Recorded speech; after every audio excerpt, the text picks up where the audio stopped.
días a todas y a todos. Somos Pilar Ledesma y Daniela Antolín.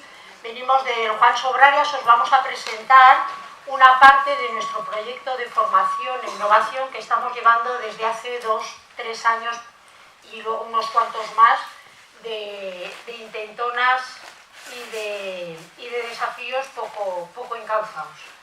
El proyecto se llama Leer, Escribir y Hablar para Cambiar. Es un proyecto que se basa en el desarrollo de la competencia lingüística. En el centro nos planteamos lo importante que era encontrar una línea de trabajo común para todos, porque las coordinaciones no estaban siendo efectivas.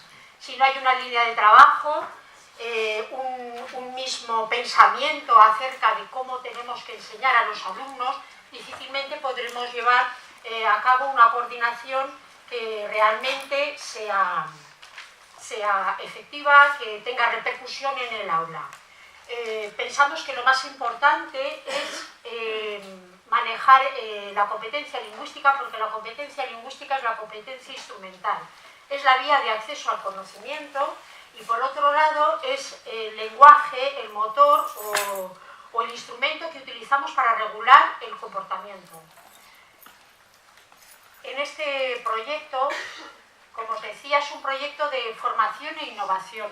Nosotros en el colegio no concebimos la innovación sin formación. No puede haber grandes intervenciones si no hay una formación sólida y fuerte detrás. Y luego, por otro lado, las grandes intervenciones no tienen ningún sentido si no tienen una repercusión efectiva en el aula. Es decir, si el alumnado no avanza en el desarrollo de sus competencias. Así pues, nuestra línea de trabajo en común fue diseñar una línea metodológica para todas las áreas. Una forma de aprender, una línea metodológica es la idea que nosotros estamos manejando en el centro. ¿Por qué? Pues porque todo lo demás, aprendizaje cooperativo, la formación que hay en torno a lo emocional, son recursos que se pueden utilizar para apoyar esa línea metodológica. Pero la línea metodológica tiene que ver con la competencia lingüística, la forma con la que interactuamos con el alumnado, la forma en que le ayudamos a desarrollar el lenguaje y la manera que trabajamos para que todo ese procedimiento forme parte de su proceso de aprendizaje. Si tenemos esa línea, lograremos una coordinación docente, porque tenemos que hablar el mismo lenguaje. No puede ser que tú me estés hablando de equipos de colaboración o de cooperativo, yo estoy hablando de vamos a hacer un trabajo emocional. Tendrá que haber un punto de referencia para todos y luego a partir de ahí empezaremos a construir otras cosas que complementen y que engrandezcan el trabajo inicial. Entonces nosotros lo que hemos hecho es recoger esa línea que sin el trabajo de biblioteca es materialmente imposible. Después la innovación tiene que ver con la formación que estaremos desarrollando. Lo que os vamos a contar tiene que ver con cómo nos coordinamos para trabajar el texto expositivo. Es una parte del proyecto. Tened en cuenta que en la escuela manejamos fundamentalmente dos tipos de texto. Uno es el texto narrativo, sobre el cual todo el alumnado tiene bastante bagaje, bastante conocimiento, porque normalmente lo traen de casa, aunque en la escuela se debe de perfeccionar y se debe de optimizar. Y por otro lado, lo que más manejamos es el texto expositivo. Y en el texto expositivo es donde encontramos la mayor parte de las dificultades y del fracaso escolar. Porque los niños, cuando se enfrentan a un texto, no son capaces de comprender. Y el tema de la comprensión es clave para que uno pueda acceder al conocimiento. Para que puedan comprender, manejamos dos tipos de tareas. Tareas de comprensión y de análisis y tareas de producción. Por lo tanto, tenemos que poner en tela de juicio qué tipo de producción estamos haciendo. Tienen que tener muchos modelos acerca de ese tipo de texto para poderlo frecuentar y luego tienen que tener suficiente mediación e indicaciones para poder desarrollar un buen texto expositivo. En ese trabajo irá avanzando y eso va a ser la clave para que luego pueda entender diferentes textos con diferentes contenidos, pero en el formato de texto expositivo. La tipología textual es muy importante porque son estructuras diferenciadas de acceso al conocimiento, y eso es lo que nosotros cogemos en el centro para empezar a trabajar con ellos y que el acceso a esos textos sea mucho más fácil. Bueno, pues dentro del texto expositivo, el trabajo que tenemos en cuenta, o los elementos que tenemos en cuenta es, en el texto expositivo aparecen las categorías. El mundo para los niños no es como lo concebimos los adultos, sino que es una realidad a la que van accediendo por su propia experiencia o por las ideas que van recibiendo de los demás. Pero es el lenguaje el que media entre lo que es el mundo y el conocimiento que tenemos de él. De tal manera que cuando hablamos de un mamífero o cuando hablamos de un reptil, no es que en la realidad exista, sino que es el lenguaje con un sistema de categorías el que da ese nombre a esa realidad. Y es la escuela y somos los adultos los que tenemos que mediar en ese sentido para que esa categorización sea asumible por los niños. Por lo tanto, el tema de las categorías gramaticales, el tema de la hiperonimia y de las categorías hiperonímicas y la hiponimia es un trabajo que desarrollamos desde educación infantil, de la manera que os explicará luego Daniela. La otra idea es cómo esas categorías o la explicación de esas categorías aparecen en el discurso del aula. Para la mayoría de los niños, si no se media en este trabajo, es muy difícil entender todo el discurso que vamos desarrollando de tipo académico. Y ahí es donde radica la mayor parte del fracaso escolar. Por lo tanto, el trabajo que tenemos que hacer es muy procedimental.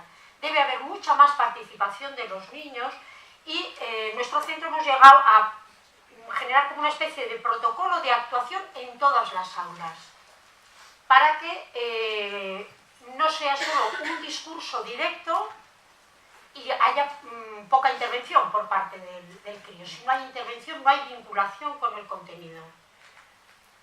En este discurso, como os comentaba, aparecen muchas relaciones semánticas y aparecen muchas relaciones sintácticas. Y es importante que se trabaje con los textos para que estas dificultades o estos entramados lingüísticos queden bien claros para el niño. El otro tema es la definición. La definición aparece en la mayoría de los textos expositivos y tienen una dificultad enorme. Y sin embargo ellos... se sabe que hay una psicogénesis de la definición, es decir, hay una evolución de cómo ellos llegan a definir las cosas. Primero, hablan de las cosas en función de lo que ellos viven o utilizan, es una definición de tipo funcional. Después hablan de las cosas de manera descriptiva, con las cosas con los elementos que aparecen en ese objeto o en esa categoría que quieren definir. Y lo último es la definición aristotélica, que es la que tenemos en los textos expositivos. Si no tenemos en cuenta estos dos estadios en el proceso de definir, difícilmente comprenderemos cómo hablan los niños de la realidad. Si no les hacemos definir en el aula y hablar de las cosas, difícilmente van a entender qué están diciendo en un texto cuando hablan de un mamífero, tiene el pelo cubierto, o sea, el cuerpo cubierto de pelo, es vivíparo, etcétera, etcétera.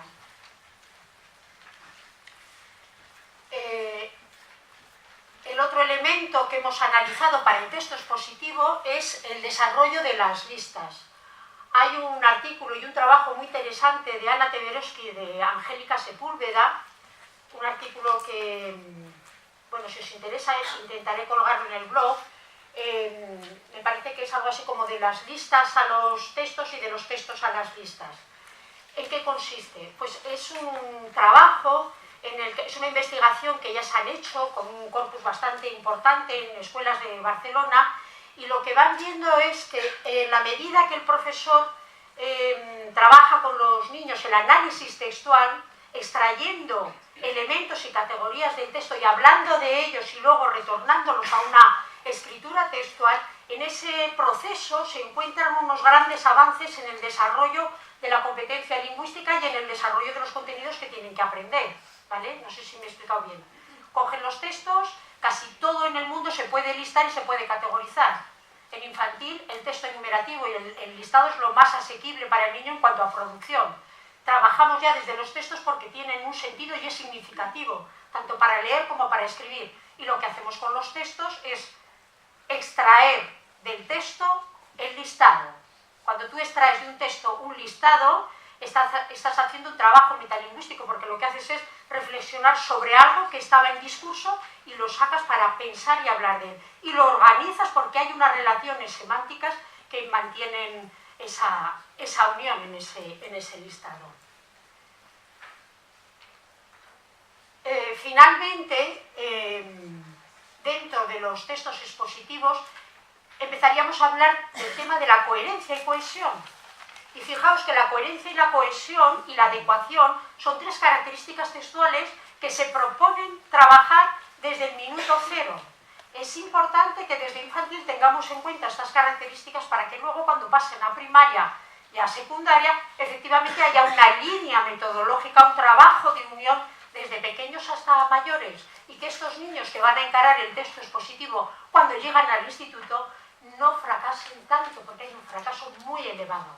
Y la gente que sale de la universidad sale sin saber hablar casi, escribiendo regular.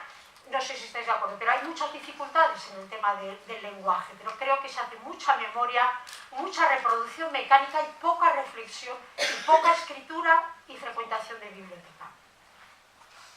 A continuación os va a explicar Daniela un trabajo que ha hecho ella sobre categorías en esta línea del texto expositivo, y os va a explicar cómo ha ido manejando la definición, las categorías y el proceso que os comentaba, que ha quedado como un poco de protocolo, ha quedado en forma de protocolo dentro de las intervenciones que tenemos todos los docentes en el aula. Conforme vaya diciendo, iré explicándoos en qué punto del proceso, que como veis tiene tres momentos. Una fase primera, que es de vinculación, donde el papel del docente es muy importante, porque consiste, yo antes oí a Rafa, un compañero de Alcañiz, ¿dónde está Rafa? Coincide con tu fase que decías de vinculación o de motivación, ese primer momento que se desarrolla en los proyectos y que tiene que ver con recoger la atención del crío y empezar a explicitar los conocimientos previos, para a partir de los conocimientos previos empezar a trabajar en el desarrollo del discurso. La segunda fase tiene mucho que ver con la competencia al fin, y lo último, que también coincide con lo que expresaba Rafa en su exposición, es la fase de exposición, donde el aprender a aprender es la competencia más importante. Habla, que si no, no te voy a dejar. Bueno, un poco lo que os ha comentado Pilar, pero llevado un poco a la realidad, al aula, ¿no? Entonces nosotros lo primero que hicimos es, como queríamos para el segundo trimestre algo de animales, que planteamos, por ejemplo, dinosaurios. Bueno, son niños de 4 años. Entonces dijimos, no, pues vamos a coger las mascotas, porque es algo que ya de por sí tenían muchos mascotas. Estuvimos viendo que ya tuviesen pues peces, aves, vas un poco también viendo un poco las mascotas que tienen.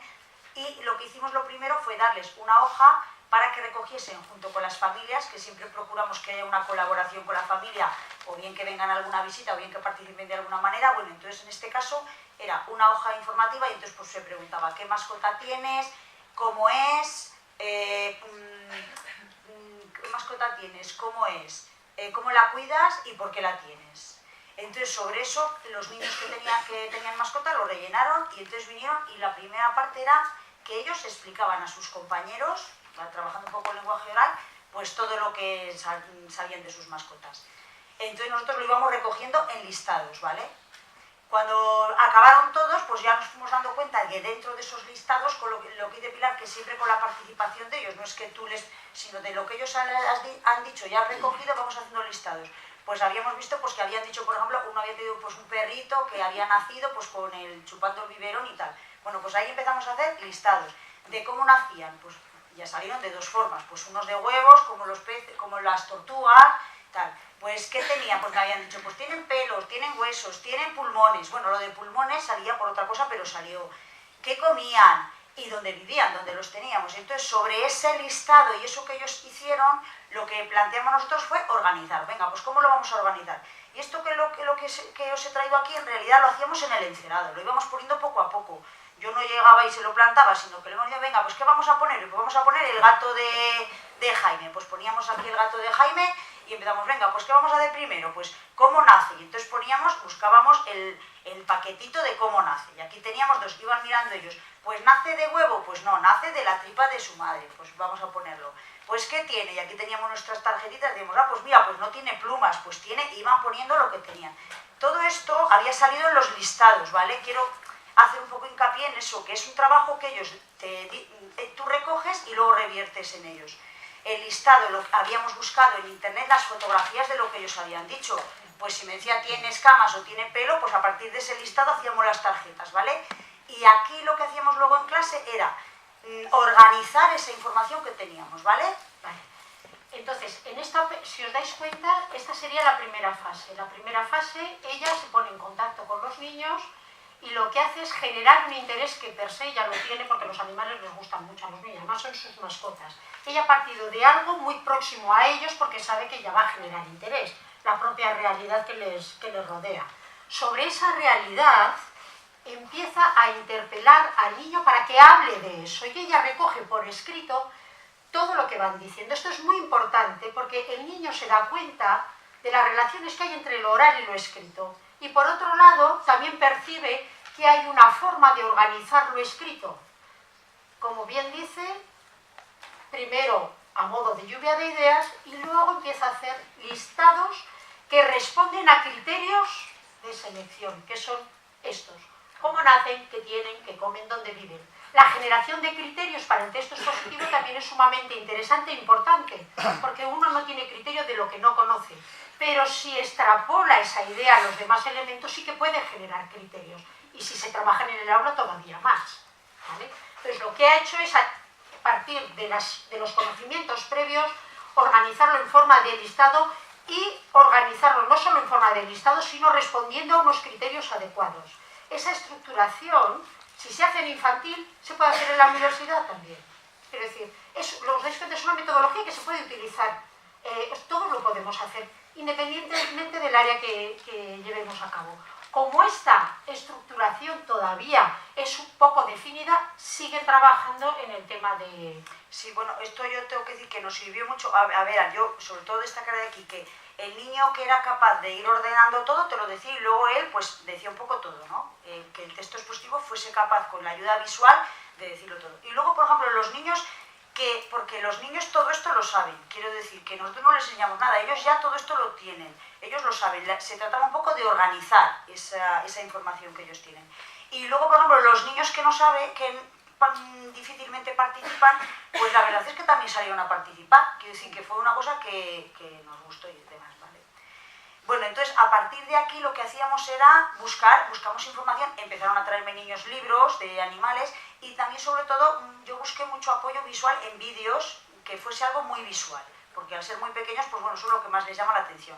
Lo mismo de todo lo visual que hacíamos, de todo lo que veíamos visual, pues íbamos anotando lo que ellos sabían, cosas que ya sabían y cosas a lo mejor que no sabíamos, y íbamos añadiendo. En cuestión, por ejemplo, de vertebrados, en cuestión de lo de los pulmones, estaba también la tortuga, por ejemplo, que veíamos que la tortuga, que en una información que buscamos, que la columna vertebral estaba pegada al caparazón, que eso les llamó mucho la atención y por eso no había que pisar a las tortugas. Quiere decir que de la información que ellos tienen, siempre cuando ves algo o buscas información, bien visual o bien en algún libro, pues siempre te das cuenta que vuelves a esos andamios que suele decir a veces Pilar, pues se van haciendo más grandes, porque sobre eso que saben siempre vas poniendo algo más.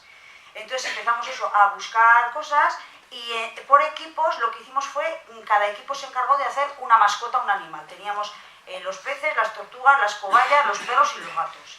Y entonces ya por equipos fuimos buscando más información y organizamos esa información que nosotros teníamos, pues la fuimos poniendo en una especie de mural que ellos fueron escribiendo. Aquí, por ejemplo, cuando veíamos el vídeo o hacíamos algo de esto, pues luego también escribíamos, dice Pilar, es el hablar y luego ellos a lo mejor, venga, pues hoy hemos hablado del perro, pues iban y escribían su texto del perro.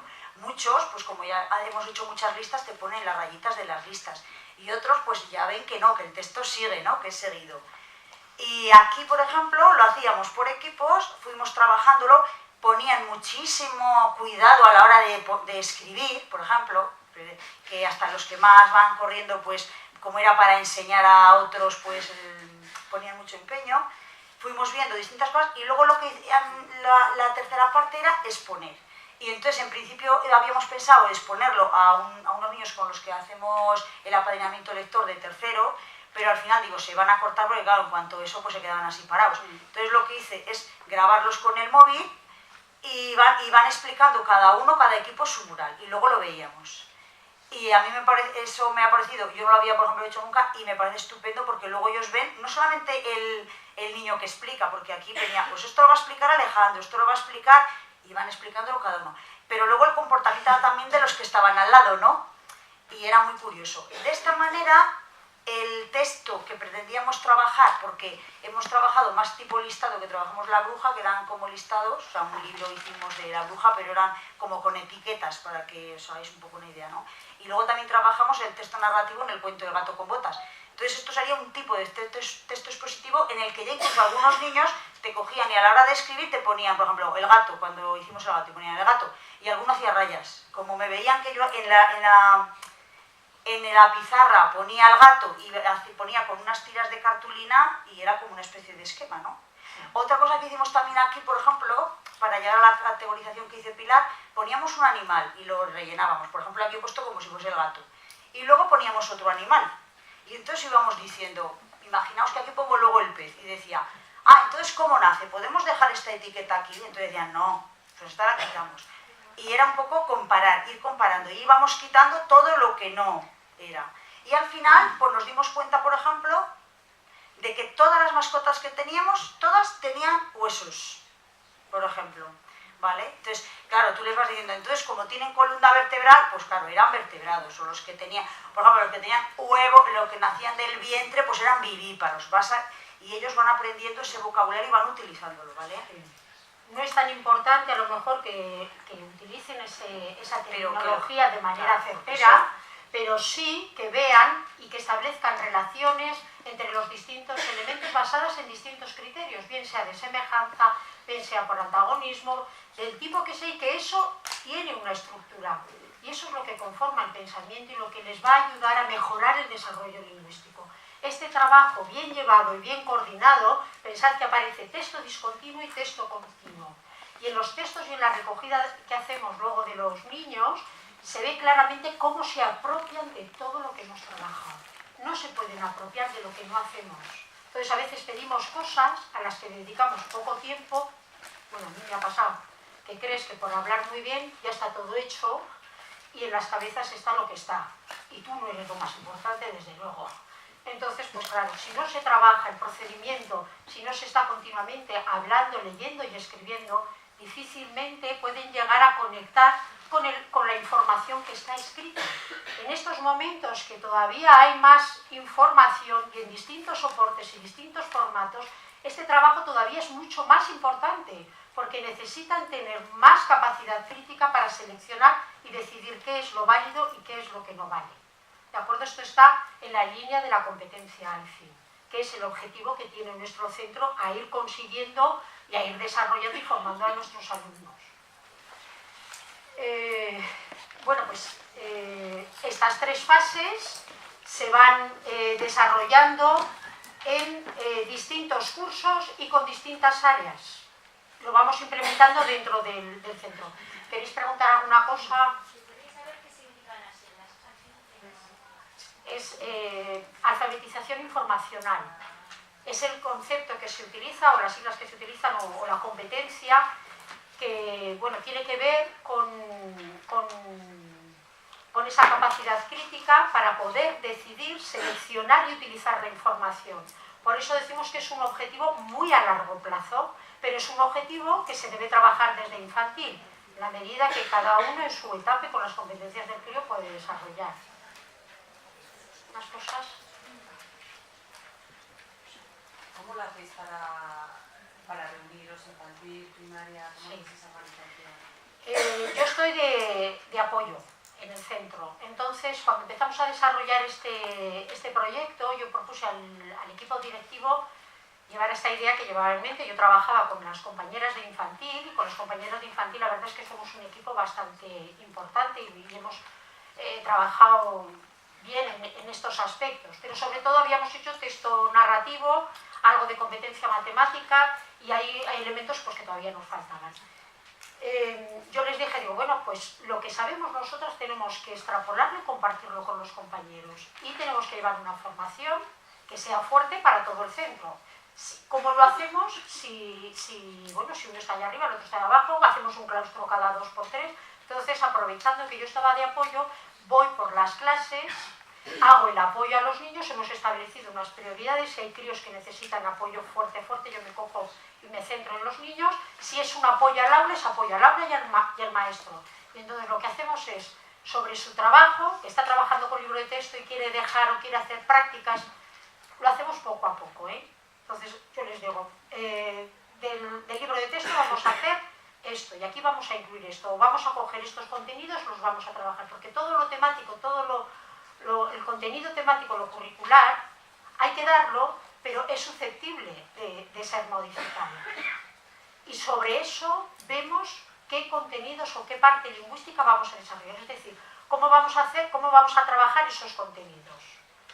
¿Con qué parte lingüística? ¿Con qué textos? ¿Con qué actividades? ¿Por qué hacemos esas actividades y no hacemos otras? ¿Cómo lo debemos de programar? ¿Cómo debemos de evaluarlo? Entonces yo al ir a las clases, o bien si la persona que está o el maestro que está me dice, mira, no tengo ni idea de esto, dime cómo lo haces, yo me pongo a dar la clase y sobre ese modelaje nos evaluamos. Después le digo, mira, esto lo he hecho así. Por ejemplo, todos hemos acordado ya por fin que hay que empezar con una asamblea, porque si no, no sabes lo que están pensando. Y sobre esa asamblea también hemos quedado cómo trabajar los conocimientos previos. De ahí a que eso se implemente totalmente va a pasar también un poco de tiempo, porque los cambios son lentísimos. Pero es un paso, el primero, quedar de acuerdo y luego que tengamos conmigo el enlace entre todos y poder desarrollar esas actividades. Y luego llevamos una formación que la hemos metido en tiempos escolares, entonces cada cierto tiempo nos juntamos y con los compañeros con los que yo voy trabajando les digo, bueno, pues ahora esta experiencia la vas a explicar y vamos a explicar por qué la hemos hecho. Y de esa forma esa persona hace de modelaje para todos sus compañeros. Ese más o menos es el sistema. Más luego hay artículos para estudiar, hay temas para debatir, una formación fuerte, la verdad. Más cosas. Pues bueno, se nos acaba ya el tiempo, ¿no?